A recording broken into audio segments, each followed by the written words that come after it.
Yeah, man, we're back with On the Radar. I got my boy Raja in the building. And, yo, shout out to Abby for making this happen, first of all, because, like, I think we both knew of each other. Right. But the homie Abby over at the Orchard finally was able to make this interview kind of work out. Connect. Yeah. And I know you're from Queens, too, right? Yeah, borderline Queens, Long Island. That's right. Oh, me too. I'm from Long Island originally. Floral Park, New Hyde Park area. But I currently live in Queens. I live out in I don't know what the proper term. It's like Kew Gardens Hills area. Okay. But I'm originally from Long Island. All my barbers live there. From where? It's all barbers and jewelers in Kew Gardens and Forest. Yeah. All jewelers and barbers. My barber's on Hillside Avenue. Twins. What? You go to Twin Barbers? No, it's called Messiah's. Yeah. It's right on Hillside. But I know a lot of barbers and jewelers live there. Yeah. So you grew up in Queens? I was born in Smithtown, Long Island. Okay. And grew up, like I said, on the borderline Queens, Long Island. So you could, if you go like past a few lights, it's Queens. If you go past a few lights, it's Long Island.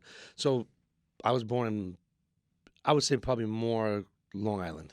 Got you. Maybe a little bit closer. Got you. So growing up in Queens, was there like any kind of like influence with that, like kind of like with your music? Did like growing up in just because I know living on that border is kind of hard. Just the culture. Mm-hmm. Because I grew up going to Jamaica Ave with all my cousins, older cousins, like Jordans, Tims, and just like seeing the mixtapes, the whole mixtape scene when it was big with like 50 Cent, and then like, just. Sure, you were there for like the beginnings of Nicki Minaj and South Jamaica and all that. Like I used to go to that store, Hall of Fame, and buy like Drake's first mixtape. I bought there. I bought G Unit's mixtapes there. I bought the Big Mike mixtapes there. So I grew up musically in Queens in that way. Got you. So like, when it comes to your music, I know that your music isn't traditionally just hip hop. It's also got a little pop to it. You got some little island vibes in there, and you also have like some personal like culture stuff in your music too. So how do you kind of like mix all those things together? I have two older sisters, so I grew up to Reggae Gold, 98, 95, 96, blasting in my house. So I grew up to like reggae songs, but then my eldest sister would be playing like Rakim and Snoop Dogg and Dr. Dre, and my middle sister would be playing like Eminem, Naughty by Nature, Rough Riders. So the mix of music that I make, and the eldest sister also listened to like Gloria Estefan, Madonna, pop. So the musical inspiration for all my music that I make really comes from my older sisters, because that's what I was exposed to growing up, and the Indian and Bollywood, aspect and. Yeah, how does that tie in? My mom, so I would always be going in the living room. My mom would be watching like Bollywood movies, and in Bollywood movies, the actors break out to musicals and they start dancing and singing. So I would always hear different instruments that I didn't hear in a Naughty by Nature record that I would hear on the TV. So there was a lot of musical influence in my house, and I actually started playing the tabla drums, which is a major instrument in the Hindu background, at like the age of 7. So, and I was playing it fluently. Is that the only instrument you grew up playing? Yes. Oh, so did you kind of use that in your music, or like? Yeah, I used the tabla in I would say like 4 or 5 songs already. Yeah. Nice. So do you plan on like continuing that, or do you kind of want to like branch out and like try other like types of like, are you very experimental with your music? Or Yeah, you well, I'm breaking more into that as well, because I just did a record called Let's Get To It, produced by Remo the Hitmaker, which is doing really well. 1 million on YouTube, and 200 plus K on SoundCloud, Spotify. Gotcha. So it's still going, but I just did a urban Desi means Indian. Indian version of Let's Get To It with a Punjabi, that's dope, South Asian artist from London named Rackstar. Shout out to my man Rackstar. So I'm actually digging more into my elements of being South Asian and being in music.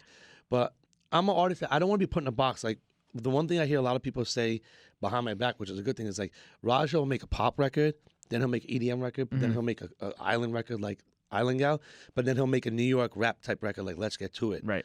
Or I'll make a record like Hangover, which is straight hip hop, which was produced by Ron Browse. Like, you can't get more hip hop than that. So I just like to make music that, in the moment, whatever vibes I feel is what I'm gonna make. But let me commemorate you on that, because I think that's something that a lot of people in, not just in the hip hop field, but like I guess in kind of like an American music industry in general, they don't really realize how important kind of touching these other markets across the world are. You know what I'm saying? Like you're using your experience with your culture and kind of being able to branch out and touch those people too, because those cultures around the world are just a completely like untapped market, and that's why I think it's cool because if you think about like Latin culture, for example, like Right. J Balvin is bigger than any rapper that you could probably think of. You know what I'm Yeah. saying? And it's because he touches like not just Americans, but he touches South America. You know what I'm Right. saying? Like they do shows in like every South American country. So I Right. think that's pretty cool that you're doing that because you're able to now reach a completely different market while also kind of like still holding on to like your core fans in America. Right. Do you- Well, it doesn't box me in. I don't want to be boxed in. Exactly. Right. And that's I feel like something artists kind of fall into like a trap of. They feel they get too boxed in with just, oh, I'm just gonna stick strictly to my New York aesthetic or my Atlanta aesthetic, and then it kind of ruins your Ability to ability expand. to grow and like kind of Yeah. like learn other things and kind of do these other different songs. Well, overseas money bags are Oh way my bigger God, than American crazy, money. crazy. Like if I go to London to perform, like they're definitely giving me like 4 or 5 racks And easily. it's so interesting because you'll see that there are artists who are I guess you could say there's this one girl I have, for example. Her name was Madison McPherson. She was on my show back in like December, right? And she has a following here, but she was telling me how she did like this entire tour overseas, like across Europe, and like she was packing out shows and all this, and I found it so interesting because like I said, like people don't really think about how crazy the overseas market is and how like if you build up those fans over there, you're not just building up fans in like England, you're building up fans in like Germany India, and like Dubai, exactly Switzerland, Germany, yeah. Like, and there's a group of people who still want to go out there and see you, and they'll travel to see you because they don't get like maybe I'm just ignorant to everything going on over there, but they don't normally have like their like kind of big music artists. They think that artists from America are like gods, yeah. exactly like God. So I Mhm. think it's cool how her and yourself are able to kind of have those big overseas fan bases to come out and see you. Have you performed over there yet or no? I have no. I performed in Canada. What was Canada like? I went on tour with Canada with Mano. Shout out to Mano. That was like 2 years ago. I did like a 6-city tour with him. Mm-hmm. And the places were packed out, and they were just showing me amazing love. I feel like Canada is another untapped market too, because there's so It many is. like different groups of people in Canada. Well, there's a lot of Indian people there too. The Indian Right. community is huge in London. I mean, Canada and London actually. Yeah. One of my cousin is actually half Indian, and I know that they go. I think their family is like right above the Niagara Falls area. So like they Right. cross over the border in Niagara Falls, and then they have like there's a whole Indian population literally right across the border of Right, Canada. yeah. And that's so crazy that you're able to kind of like that it's there, it's here, and it's over there still. Right. So let's talk about I know you also have you grew up with ADD, ADHD. Yeah, both. So how do since it's Mental Health Awareness Month, I think this is kind of like the perfect time to talk about this. Right. Yeah. How does that kind of affect your work and I guess like your upbringing? Having a learning disability, I was always like the outcast because I didn't have straight A's and stuff like that. But then, I said to my parents and my family was like, you guys can have straight A's, but how many of you can get on stage in front of 50,000 people? Right. That's a lot harder. Mm-hmm. So, and reading more about mental illness and reading about musicians, you notice that some of the big, top, huge artists deal with mental illness. Same with actors. I would say this is what I hear, but I don't know if it's true, but like 60% of artists and actors deal with mental illness. Mm-hmm. And that's why all the creativity comes out from the ADD and ADHDs because they're all over. So like they are able to piece together songs or just put ideas out there that aren't normal ideas to people who are normal working people. Right. But to a musician, if someone said like, oh, I want to come in flying on a helicopter on the stage, like other artists would be like, that's a great idea.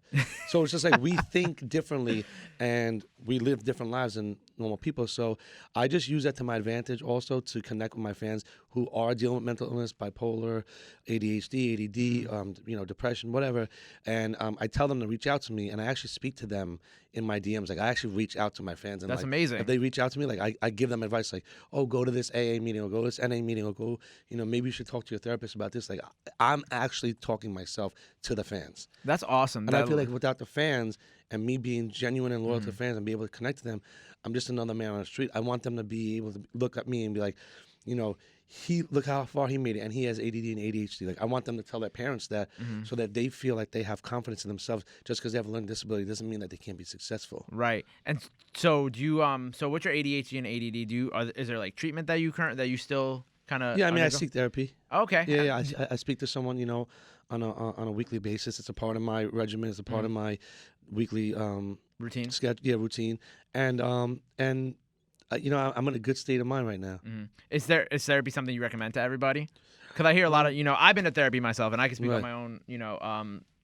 my own, experiences with therapy. First of all, therapy is great. Even if you just go once every year, once every now and then, like it's always great to have someone to talk to who doesn't know you or may not understand how you grew up or just came from a different background as you. You know what I'm saying? Like, Right. because they don't have any preconceived notions for about you or et cetera, et cetera. So what would you, I guess, kind of, if for people listening right now, what would you, I guess, recommend in terms of like therapy, or if they're going through it right now? If you're going through it, definitely don't make the wrong decision.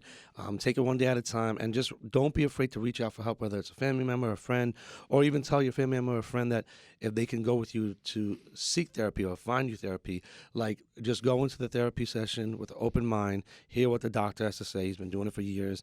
And that's one place where you can like say however you're feeling or what you want to do or what you want to curse, and it's confidential. So it's like your own little me time with someone who's going to listen to you and give you advice on what they think you should do, but also like kind of like agree with you on certain parts that other people wouldn't agree on. So they're going to understand where you're coming from. So I think therapy is just very important to someone, to like one's being, mental state, health state. And I've seen that people who didn't seek therapy, I'm not going to say names or things, but they've done really bad things, or they got into really bad situations where they couldn't get themselves out of, whether it's drugs, drinking. And I just don't want to see someone go through and make the same mistakes I did. So that's why I'm open with my fans about what I went through, so they don't make the same mistakes I did. They seek therapy earlier than when I did. That's awesome. Yeah. Did it take a while for you to go to see a therapist, or? Yeah. My father's passing had a lot to do with the depression coming out, the bipolar getting worse. I was in a really, really, really, really dark place. I mean, like, I wouldn't even come out of my room. It really was tragic on me. And I didn't seek therapy right away. I did the wrong things. I was around the wrong people. But then once I started noticing, like, this is out of control, Raj. Like, what are you doing? I actually reached out for help myself. Right. And I was just like, what's the worst that's going to happen? I don't ever go again. And I never stopped going after I went once. That's awesome. It was the best feeling ever. That's awesome that you were able to kind of like take, like make the change in your life and like see that like. It's hard. It's hard to oh yeah, admit definitely. that, like, It's definitely like not going the through easy depression, thing to do. or it's hard to admit if you're an addict or you deal with mental illness. Like nobody wants to admit it, but once you get that burden off your shoulders, it's like such a pleasant feeling. So like such a big relief in a way. So yeah, and I want to ask you too, because I know that you finished some of your schooling at a military school, right? yeah, I was. What was that like? It was a beating every day. Discipline. I mean, like if you. Where was that? Was it in New York or was it out of state? Connecticut. Connecticut. Okay, that makes sense. Yeah, I was kicked out of every school in my town. And the community was just really unfair to my mom, and they dragged us really out of the school community. And I was sent off to military school where it's like, wake up 8 a.m. to 40 push-ups, and then you go to class, and it's like real discipline. Wow, Like, they really actually make you wake up and do the push-ups and all that. no, I'm dead serious. That's crazy. And you have to wear a shirt and tie and a blazer and khakis every day, and shoes. Jesus.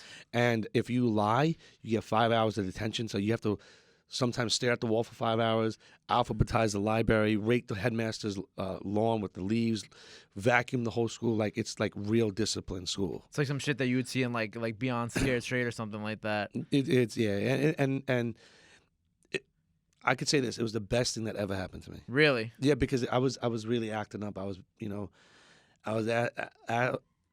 As my dad would say, you needed a nice swift kick in the ass. I wasn't being bad, but I was acting out in behavioral ways that were not appropriate in school, like throwing chairs at, like, I was really bad. Oh wow. Like I was really, really, I was in detention every single day. Like, it was bad. But once I went there, after that, I cleaned up my act, and like I'm on time to things now. Like I take care of myself, my health. I watch the way I speak to people. It made me grow up a lot faster than if I wouldn't have gone there. That's awesome. Well, First of all, congratulations on Thank that. you. And let's get to the more lighthearted stuff. You got some new music coming on the way. That's which right. is very exciting. Yeah. So let's talk Heartbreak about Kid. that. What you got coming out? I got my single One Night Only coming out soon. That's my debut single off my EP. Nice. Heartbreak Kid, which is R&B EP. Okay. It's already done, mixed, mastered, ready to go. How many songs? I think we're narrowing it down to 8 songs. Okay. Nice solid Yeah. amount. What an interlude. Okay. I always do interlude. I like interludes. I like those. I like just like those Kanye albums that came out last year. The nice 7-song albums. Yeah. I love that. So like, I think 7 with an interlude is like the perfect like. I think amount. in this generation, it's very few artists that the common person is going to listen to the whole album. Right. I agree. I find myself just a P&B rock. I like P&B rock. I really like the stuff he's put out in the past. He makes good music. But this album was just like a little too long for me. You know what I'm saying? Like I feel like if you put out a 24-song project, you lost me like already. You know what I'm saying? Like, well, even Chris Brown. Chris Brown did like the 40. oh, I tried. Nope, couldn't do it. But I couldn't make my way through it. I listened to most of them. Some of them I didn't, but I've always been a fan of Chris Brown. He's super talented. Like the guy, even P&B Rock, they're both ridiculously talented. So when I'm a fan of the person, I'll listen to it like fully through. If I'm just getting put onto the person, I'll listen to like the number one single I hear on the radio and in the clubs, and then maybe like 3 others that. But you don't even struggle listening to those. Like you can't. Come on, you listen to Heartbreak on a full moon all the way through without having to be like. No, I need a break. not full through. Oh, okay. Like I would skip 2-3 songs. I listen. I get what you're saying now. Yeah. Like I you'll still I give. pick and chose. Got you. I feel like nowadays it's more of a single game, an EP game, than more than an album game. 100%. I think you need to like kind of. It's kind of like with interviews. You know what I'm saying? Like sometimes you don't want to go too long with these interviews because people might tune out. But like if you kind of hit like just that sweet spot, then like you're good. I feel like the same thing is with albums. Like 12 to 13 songs, I feel like is the sweet spot. Unless you have projects. like big features on every song, then it's worth it. Oh yeah. If you got Like if you have a record with Drake, then you have a record with Chris Brown, then you got a record with Adele. I feel like that's like that's what an A Boogie album is like. You got like A Boogie put out a long ass project, but like every other song. Yeah, but like they were with features I like. Yeah, exactly. There were a ton of features on it, which kind of made it easier to kind of like sit through the entire. You project. know what I called? Quote me if I'm wrong, but I used to listen to jock jams growing up with my sister. Okay. So there was always like all different EDM and pop artists on those EPs. So A Boogie kind of gives me like the hip hop version of a jock jams always. Interesting. That's just me personally. That's interesting. I think A Boogie is kind of gonna be like that New York artist that's kind of like always very tied to New York. He's gonna be like the fab Yep, of our I was just generation. saying, He's a fab of our me and generation. my sister were Yeah. talking about A Boogie the other day. I was like, he's like the modern day fab where he's like, he's not gonna go up down. He's just gonna stay steady and just keep going. And just stay like consistent because A Boogie does stay consistent. And he had one of the best albums of not like in terms of numbers wise. I don't want to say it's the best album of like last year. But He did like, pretty well, man. No, it's still like in the top. Whatever albums. I forgot. I saw like a whole statistic. What's thing gonna today. keep him going further is that he's a humble kid. Like he's a nice kid. Oh yeah. Like he's I've never not, had a like, bad experience whenever I cocky or met him. anything. A lot of these artists that are like nowhere near him or Chris Brown or or Drake, they're very cocky. Right. Like I just can't be that person.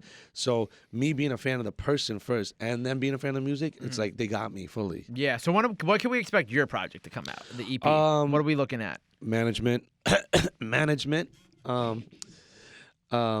She looked at you. She said she's not helping you. I would say probably mid-June. Okay. Just It's got some summer vibes on there.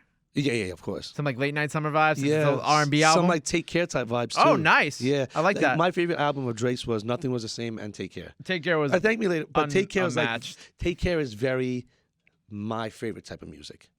Like singing, R&B, rap record, Right. some party records. Like it was a full package. I think that was to me that was Drake's Best album. To me, I like listening to the most. Right. So I put together an R&B type vibe with a little bit of hip hop EP, which is where Heartbreak Kid comes in. Right. And One Night Only is like, I would say like it's like my loyal.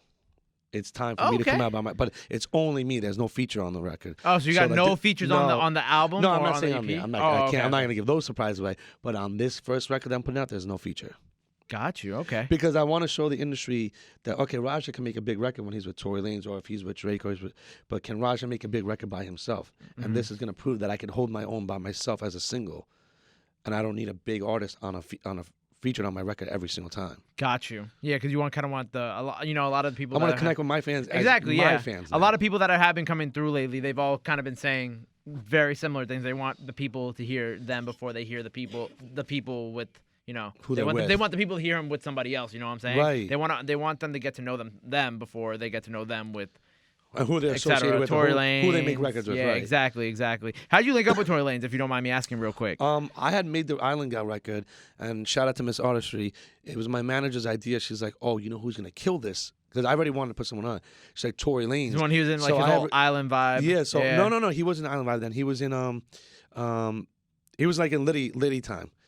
Gotcha. So he was really in the rap time that time, and but he already had Love out, so I knew what he could do. Yeah. And he had the Controller remix, so I was like, wow. And he did like the song with Sean Paul at that time too. I mean, he bodied the Controller remix. Yeah, and the Bodied Controller it. remix was crazy. Yeah, like I think it was. I better forgot than, that existed better up than the until you original, I brought think. it up again. I forgot No about shots that. at Drake. No, he had the better version I'm a of big Controller. fan of Drake, Weeknd, and Tory, but Tory definitely Oh, violated Tory that. had the best control, and when Drake brought him out at OVO Fest, that was just beautiful. Yeah, it was a beautiful thing. And so How'd you link up with him? So I wanted to I put him got on the you. song, and what's crazy is the next day I was on Instagram, and my boy Rose Room, shout out to Rose Room from Brooklyn, and Johnny Cash, they were in a picture with him. So I'm like, yo, Rose, are you with Tory? Because I just saw a picture. He's like, yeah, I'm with him now. So I'm like, yo, play the record for him. Let's see if he'll get on it. He played the record for him. He's like, yo, Tory messes with the record. He likes the record. I'm like, oh, dope. So it was like 3 or 4 weeks later, Tory had a show in Philly, and Rose Room, I guess, had contacted Avery. He was like, yo, it's going down tonight. Go to Quad. So we got a session at Quad, and like 4 a.m, he came there after the show and knocked out the verse in like 8 minutes at the most. Wow. Off the top of the head, no writing, nothing. Like, he's like, you know, everyone's hanging out talking. He's like, all right, I'm ready. So he goes in, like hums, and boom, done. Like, I was like, whoa. In front of my face, he did the whole, like, and like, I would say, yeah, like That's talent. 3 takes at the most. Really? Like, he's super talented. Like, the whole record came together right in front of my eyes. Wow. And it changed, it really changed the path of my career. You know, at some points before Island Girl, I was like, you know, I'm just going to give up. You know, I should be a doctor. No.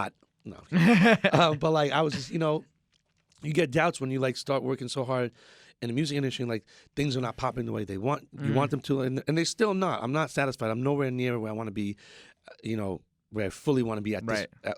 Where I want to be right now in my career, I'm not at yet. So I got a long way to go.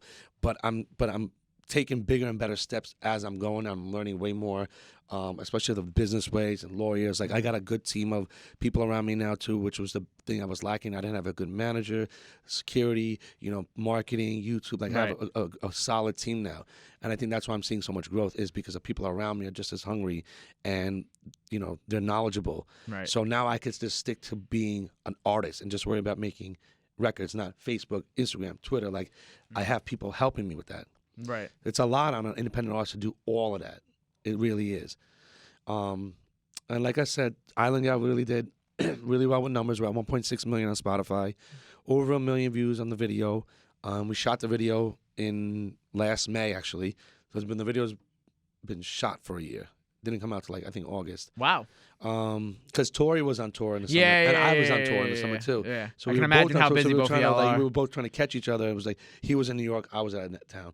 I was in New York, he was out of town. So it was hard, but it came together. I'm thankful. Shout out to the One Umbrella team. Shout out to GP Radio. I'm very thankful that the whole record came together well. And all I could say to other people is that was an appetizer. Like, they're not ready for what I have next. Oh, you got some crazy shit I coming got up? Rich the Kid on a record. I got One Night Only is definitely going to be a big run. And I always am. Who else you got on these records, man? You said Rich the Kid. Now I need to know the rest. Who else you got? I got Rackstar, the Punjabi London UK artist who's Okay, buzzing. right. So I'm tapping the Indian Punjabi market. I'm tapping into Hip hop. the hip hop Yeah. market. I'm tapping into the trap market. Nice. And then I got something really big coming. I just can't talk about it. That's okay. I'm looking forward to I had it. to sign what do you call those papers? Confidentiality paper. The NDAs. Yeah, NDA, non-disclosure. NDAs. Yeah, So but it's like big. real quick again, then how did the Rich the Kid thing come about? Because I know Rich the Kid has this a lot is of, another crazy story. I know he's got a lot of ties to New York because, you know, of like he's from Jake, Elmont. yeah, he's originally from here. And he's got Jay Critch on his label. So and what I all was gonna that. say is, 4 or 5 years ago, this is when Rich the Kid was up for a double XL cover for Freshman List. Right. And he didn't. I think when Macklemore was on it, and all them were on it. Yeah, that was like 4 or 5 years somebody ago. I knew from Atlanta was in a studio session with him where he was knocking out features for hooks and verses. Nice. So I'm like, yo, how much can you get me a feature? Blah blah blah. And I got the feature, and I've had it for 4 years, but I didn't think I was up to par with me as an artist to put that out, and I didn't want to waste it and put it out until I was capable of delivering my side as well as his side. And I lost it in the computer. It crashed in the hard drive. And the worst. Miss Artistry, my manager, she's a blessing, this guy. She brought it back to life, and she found it and had someone clean up the computer, and there was a session. God bless. Yeah, so that's divine. That's divine intervention right there. She's definitely smiling wherever she is because no, she definitely is. Because she knows she got the credit for the Island Gal record, and she definitely got the credit for Rich the Kid. Getting back to Richard Kid feature because at that point I was like, it's gone. Like I'm not gonna get it back. Right. Now that feature is. It's fire. Yeah, no, he killed it. He's on the hook. I'm on the 2 verses. Nice. And I did a bridge. Nice. And I'm singing on it. So and he's rapping on it. Nice. And I'm we looking sound forward to hearing completely different. So when I had got the feature from him, that next 2 days later he came to New York, and this is when he had short hair, black hair, and he FaceTimed me from his hotel room. He's like, "Yo, Raja, come to my show. Like I want to meet you. Blah blah blah." We FaceTimed. I met him at his show at the Red Room, which was like a small venue. I think it was on like by Taj. And I walked in with him and his team. I was on stage with him, and he might not remember me now because I haven't seen him in a while. But he was really cool. After I got the feature, I met up with him. I came to the show. I went to the show with him. I was on stage with him. Like he was really, really nice. He's a nice kid. And he was telling me, "Yo, I'm from Elmont." I said, "Oh, I'm from New Hyde Park." And I think that's how it kind of got more organic. But then I lost touch with him after the feature because I started going in the wrong direction. Depression-wise, mental illness-wise, and I was, just doing the wrong things. I don't want to talk about it on here, but just doing the wrong things, dealing with addiction, and I kind of lost myself for like 3 years, and now I'm back. So when I see Rich again, I'm gonna definitely chop it up with him and play him the record, and then, see what we could do for the video and just really bump this record. I want to put it out after One Night Only because I know that One Night Only is gonna really open up even more doors for me. So I feel like once Rich sees the success of One Night Only, he's gonna want to be more involved in the situation of the record I have with him. So that's so dope. Your story is like really like inspiring and like incredible. And I really hope that like your fans who see this, they really like. Well, I'm really thankful for my fans and God and being on the service because this last summer, I'm trying not to get emotional. But one of my friends, he overdosed and died. I got the phone call and I was sleeping. My mom was like banging on the door, like, "Oh, Janet's crying. That person died." I'm like, "What? Like, what?" And I thought, he was clean, and that really, really, like, I was really messed up, and I had to go on a show to Chicago on Wednesday. The funeral was Monday. I made the wrong decision, and I actually overdosed on fentanyl. Wow. And was pronounced dead in the hospital. And I got I'm in the hospital in Brooklyn at 1 a.m. I'm calling my manager saying, like, I just woke up from death. Like, they shocked me. Like, they called me, like, there was like word out that I was dead. Like, it was bad. And my manager's crying. The whole team's crying. I got a flight to Chicago for a sold out show at 7 a.m. I'm in the hospital at 1 a.m.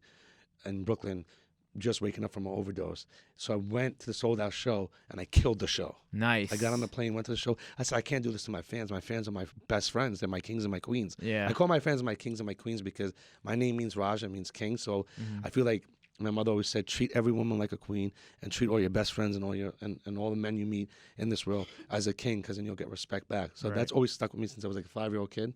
And I was just saying to them in the audience, like, I love you guys. Thank you guys for coming out. You mean the world to me. I didn't go into detail about what happened, but seeing them scream my name, like, I just started crying on stage, like, after what I just went through. Like, most people don't get on stage after an overdose. Right. I mean, you're supposed to stay in that bed for, like, a few days, No, maybe, like, even, like, 2 weeks. Like, it's bad. Oh, wow. And I got on a plane and I killed a sold-out show. So I'm just thankful for my fans and music saving my life and music really being a part of my life now, as my best friend and as my career, and that I'm able to connect with my fans on a more deeper level than just an artist to them now. Right. Dude, that's amazing. Yeah, man. That's such a I'm honestly like hearing that, getting a little emotional here, but it's just so great to see you in like a better place now than you were Yeah. back then, and Yeah. you know you're doing a lot better now, right? Yeah, I'm doing fine. Yeah. Amazing, and you're ready for the new music. You're ready for all that. Yeah, I'm in the gym. I'm jump roping. I'm boxing. The toughest thing is getting back on that. The gym. Yeah, well, like, I keep going. Like, this is because when I was boxing a couple of days and I got punched. Like, I really box, so I'm like my jaw's a little bit hurting. But yeah, I'm back in the gym. I'm eating healthy. I'm juicing. You know, on my green shots. Because you know it's sinus season. I mean, it's allergy season. So all artists that are singers, everyone's like all sick. Every artist I know is pretty much sick. Yeah. So it's like, you know, I'm getting back in, getting my body healthy again, mentally, spiritually, connecting with my higher power and getting back mentally into in a good place. But I bounced back really quick from what happened, though. That's beautiful. But I went straight to God. Like, I went to temple. I went to a guru. Like, you know, I really like cleansed myself. That's awesome, spiritually, man. you know. That's awesome, and I'm so happy for you and everything that you've done since then, and like the new project. It's gonna do amazing, and I'm really excited to hear that Rissa Kid song. Yeah, I'm really excited for that Rissa song. As my mother would say, all you can do is make the music. Everything else is in God's hands. Exactly. So, I think that's a good way to end it. We got to wrap up because we're running out of time. Yes. I want to thank you so much. Thank you for sharing your story. Honestly, that story is beautiful, and it's really, I don't know, just it makes me happy to see people who were once in a dark place kind of like doing the damn thing now. You know what I'm saying? One day at a time, man. One day at a time. So let the people know where they can get your music, when the album's coming out, and where they can follow you on social media. The EP Heartbreak Kid is coming out probably mid-June. The first single off the EP is One Night Only, which is coming out soon. Visuals is coming out for that as well. Decked in Dior visual is coming out as well. And you guys can find me at all my social media, every single thing, Facebook, Twitter, SoundCloud, Instagram, at Raja for Life, RAJAFOR, and Life with 2 E's. Thank God. I love y'all. Gabe, I appreciate y'all. Thank you, brother. It's Raja on the Radar, man. Thank you for coming through today. Yes, sir.